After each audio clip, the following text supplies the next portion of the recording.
Hello, everyone. This is Duran with Cage Automotive. So this one hits close to home. And my question to you is, are you moved by an incentive or a disincentive? And what I mean by this is some people are moved, whether you're a leader or you're employee, you're in sales, whatever position you're in, you either are moved sometimes, whether you want to admit this or not, by an incentive or disincentive. So what I mean by this is if you do what you're supposed to do, like you're supposed to make X amount of calls, set X amount of appointments, you're going to get rewarded with income, with money or something like that. And you're like, oh, that's all you care about. You're going after it. It could be time off, whatever. That's your thing. But then there's other people, depending on what it is, are moved by a disincentive, which means verbal warnings, you get let go, anything like that. And so the reason why I say this story hits close to home is it's similar to right now with my gym commitment, my fitness commitment. When in the place I love to work out at is Orange Theory.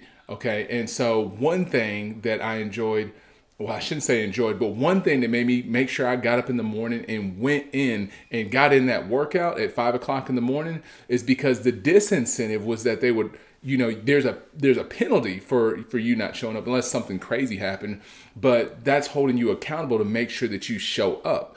Versus really the incentive to be going in is like to have a better body, not have dad body, whatever. But it's funny because in the fitness, that disincentive for me is what really moved me because I did not want to get docked. Now, whether anybody agrees with that or not, I think it's a good thing because it's holding me accountable.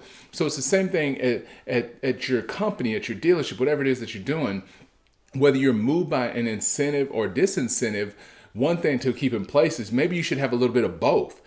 So like what happens when you don't do what you're supposed to do? And I know that's not a great topic, because everybody like, I don't know what it is about that nobody wants to be held accountable at a lot of companies or dealerships, but really some of the best run companies, that's how they're run is by a level of accountability and not just about, oh, we're going to reward you when you do this. Well, what happens when you don't do it?